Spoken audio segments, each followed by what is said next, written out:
প্রিয় ভিউয়ার্স, আসসালামু আলাইকুম। আশা করি সবাই ভালো আছেন। আল্লাহর রহমতে আমিও ভালো আছি। আজকে নতুন একটা ব্যতিক্রম একটা ভিডিও নিয়ে আপনাদের মাঝে হাজির হলাম। আপনারা সবসময় দেখতে পারেন যে আমাদের ভিডিওগুলো ব্যবসা রিলেটেড হয়। আজকে আপনাদের ভিডিওর মাধ্যমে দেখাবো আমরা কিভাবে কৃষিকাজ করি, কিভাবে কৃষিজাত পণ্যগুলো আপনারা উৎপাদন করি। নিয়মিত আমাদের ভিডিও পেতে আপনারা আমাদের পেজটি ফলো দিয়ে রাখবেন। ইনশাআল্লাহ আমরা নিয়মিত আপনাদেরকে ভিডিওর মাধ্যমে আমরা জানাবো যে আমরা কোন ব্যবসা থেকে কিরকম লাভ করতেছি এবং আমরা কৃষিকাজগুলো করে আমরা দিন শেষে কি পরিমাণ বেনিফিট হবো ইনশাআল্লাহ আপনাদের আমরা ভিডিওর মাধ্যমে সবকিছু তুলে ধরবো। এখন আপনারা যে ভিডিওটি দেখতেছেন, যে ভিডিওর মধ্যে আমরা কিছু পরিমাণ সার একত্রিত করে জমিতে সার প্রয়োগ করার জন্য প্রস্তুত করতেছি। ভিডিওতে যে লোকটিকে আপনারা দেখতেছেন সেটা হচ্ছে আমাদের সম্পর্কের এক বড় আব্বা। তার দ্বারা আমরা আজকে জমিতে সার দিয়ে নেওয়াবো। আজকে যেহেতু আমি সার দেওয়াতে খুব একটা পারদর্শী না, সেজন্য তাকে নিয়ে আসছি আমরা জমিতে সার দেওয়ার জন্য এবং তার সাথে সাথে আমিও মাঝে মাঝে ট্রাই করব। আপনারা সকলেই জানেন যে যে কোনো পণ্য বা যে কোনো ব্যবসা করতে গেলে আসলে নিজেদের পরিশ্রম করতে হবে। পরিশ্রম ছাড়া আসলে কোনো কিছুই সম্ভব না। আপনারা সকলেই জানেন যে আমি অনেক ধরনের ব্যবসার সাথে জড়িত। এই ব্যবসার সাথে জড়িত থাকার কারণে আসলে আমার প্রতিনিয়ত অনেক জনের সাথে কথা হয়, অনেকে আমার সাথে কন্ট্যাক্ট করেন এবং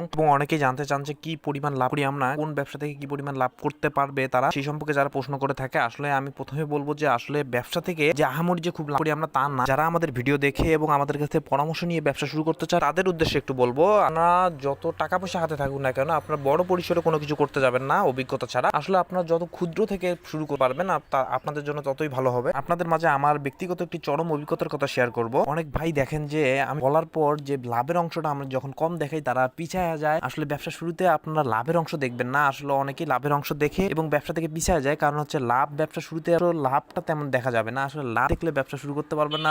আপনি খুব কম সীমিত, যত কম পারেন তত কম লাভ থেকে আপনারা শুরু করতে যাবেন। এটা আসলে আমাদের দোষ না, এটা আসলে আমাদের সময়ের দোষ। আমরা আসলে 5 টাকা ইনভেস্ট করে 5 টাকায় লাভ করতে চাই। আসলে এটা আসলে কতটা যুক্তিসঙ্গত আপনারাই জানাবেন। লাভের অংশটা দেখলে হবে না, আমাদের দেখতে হবে যে আমরা কতটুকু পরিশ্রম করতে পারতেছি। পরিশ্রম অনুযায়ী আমাদের লাভের অংশটা চিন্তা করতে হবে। আজকের দিনে যারা সফল ব্যবসায়ী এবং সফল উদ্যোক্তা, আপনারা তাদের জীবন বৃত্তান্ত ফলো করে দেখবেন যে তারা পরিশ্রম ছাড়াই তারা আজকের পর্যায়ে আসতে পারছে কিনা। এখন ভিডিওর মাধ্যমে আপনারা দেখতেছেন যে আমার সম্পর্কে আমার বড়ব্বা তিনি সার প্রস্তুত করতেছেন এবং সার ছিটাচ্ছেন জমিতে। আপনারা বলতে পারেন যে আপনি আপনার বড়ব্বার দ্বারা সার ছিটা নিচ্ছেন কেন, আপনি কি করতেছেন। আসলে আমরা দুইজন ব্যক্তি আসলে সার ছিটাতে আসছি। আসলে ক্যামেরাম্যান কেউ না থাকার কারণে আমি ক্যামেরা করতেছি। আসলে ক্যামেরা যখন অফ থাকে আমিও সার ছিটাচ্ছি মাঝে মধ্যে। আপনারা সকলেই আমাদের সাথে থাকবেন এবং আমাদের পেজটি ফলো দিয়ে রাখবেন নিত্য নতুন এই ধরনের ভিডিও পেতে। আমরা ভিডিওর মাধ্যমে আপনাদেরকে জানাবো যে আমরা কোন ব্যবসা থেকে কি পরিমাণ বেনিফিট অর্জন করতেছি এবং আমরা কাজ করে আমরা পরিমাণ লাভের মুখ দেখবো। একটি বিষয় আপনাদের কাছ থেকে ক্ষমা চেয়ে নেবো। আসলে আমাদের পেজে এবং আমাদের হোয়াটসঅ্যাপ নাম্বারে আপনারা অনেকে যোগাযোগ করার চেষ্টা করেন। আসলে সবার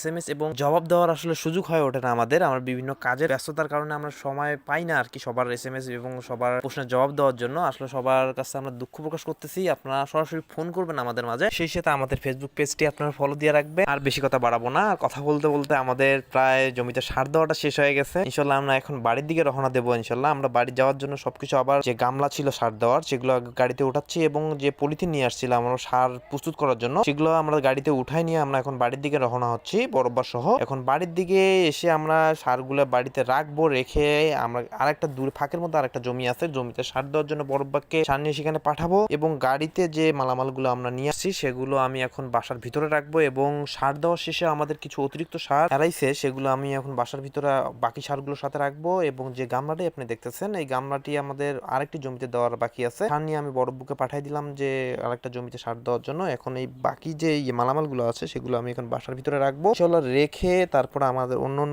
যে কাজগুলো থাকে সেই কাজগুলো করব। আপনারা সকলেই জানেন যে আমাদের একটা ছোট্ট একটা গরুর খামার আছে। খামার সম্পর্কে আপনাদেরকে বলছিলাম আগের ভিডিওতে। আমাদের প্রতিনিয়ত সকল কাজের ভিড়ে যত ভিড় থাকুক না কেন আমাদের কাজের প্রতিদিন আমাদেরকে সময় করে গরুর খামারে সময় দিতে হয়, গরুকে গোসল করায় দিতে হয়, গরুর খাবার পানি সবকিছু নিয়মিত দিতে হয়। আমরা কোনো এক ভিডিওতে আমাদের গরুর খামার সম্পর্কে আপনাদের মাঝে তুলে ধরবো। ততক্ষণ ভালো থাকবেন, সুস্থ থাকবেন এবং আমাদের পেজটি ফলো দিয়ে রাখবেন।